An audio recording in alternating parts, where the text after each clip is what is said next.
These lawsuits will be brought starting on Monday. But the first time it was discovered was here in Pennsylvania just a couple of days ago. The people you see behind me are just a few of about, I'd say, 50 to 60 poll watchers who will all testify that they were uniformly deprived of their right to inspect any single part of the mail-in ballots. As you know, from the very beginning, the mail-in ballots were a source of some degree of skepticism, if not a lot of skepticism, as being innately prone to fraud. Believe it or not, but Trump just backed off big time in court when it comes to his big case challenging the election results in Pennsylvania. Now, some are saying that this shrinkage kills Trump's chances of winning the election-tipping state of PA. I'm Adrienne Lawrence, and I've got a lot to say about that. This is Overruled.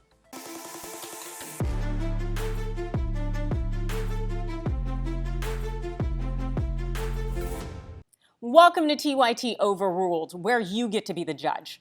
Today, your case concerns Trump's attempt to overthrow the election results in Pennsylvania by way of his many legal challenges, and the most recent one he just pulled last night. So here are 3 things that you should know about the challenge to PA. First, Sunday night, Trump trimmed back his claims challenging the Pennsylvania election results, scrapping a major part of his lawsuit. Now, what did he get rid of? Well, so Trump and his trusty counsel, Rudy Giuliani, have always been arguing that some 600,000 Pennsylvania votes should not be counted because the Trump election observers weren't allowed to be close enough to watch the ballot counters. Anyways, that was the section that Trump dropped from his lawsuit, which means that he's not challenging those 600,000 ballots. That also means that there's really no point in his lawsuit moving forward because we're only talking about a handful of ballots now that he is challenging. So even if he were to win this lawsuit, Trump still wouldn't have enough to take the win. So the Trump administration says, oh, well, we may have deleted the argument, but we're still going to argue it, as if that's how it works. Anyways, we do know that Trump revised his lawsuit, so let's look at what that looks like now. Second, Trump's revamped lawsuit against Pennsylvania now focuses solely on one claim, that Trump was disadvantaged because some blue counties let voters fix errors in their mail-in ballots. Now, Pennsylvania isn't saying that these things didn't happen. What Pennsylvania is saying is that these blue counties that are implicated in letting those errors be fixed, it affected just a small number of votes, not enough to overcome Biden's win.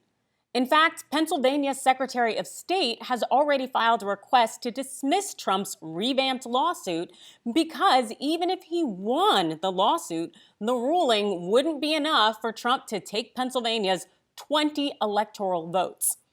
Plus, even if he did get Pennsylvania's 20 electoral votes, it would only bring Trump up to 252, a lot shy of 270. So that leaves Trump with nothing but hope for a Hail Mary. Or shall we say maybe a Hail Amy? Coney Barrett. Yes, SCOTUS. So there is always the possibility that SCOTUS could accept one of the Pennsylvania election challenge cases that are before the court. If you remember, just a few weeks ago, Justice Thomas said, hey, I'd be willing to consider this after the election, i.e. when Amy Coney Barrett is on the court. And so now Amy is there.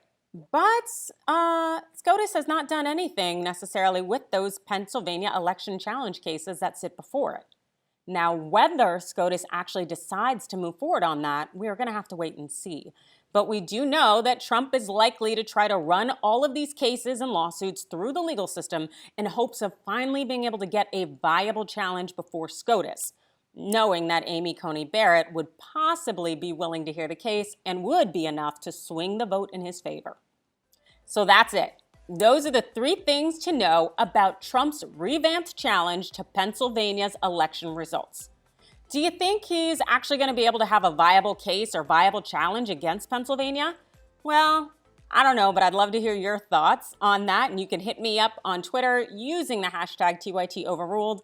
Also, continue to follow us for more, and thanks for watching.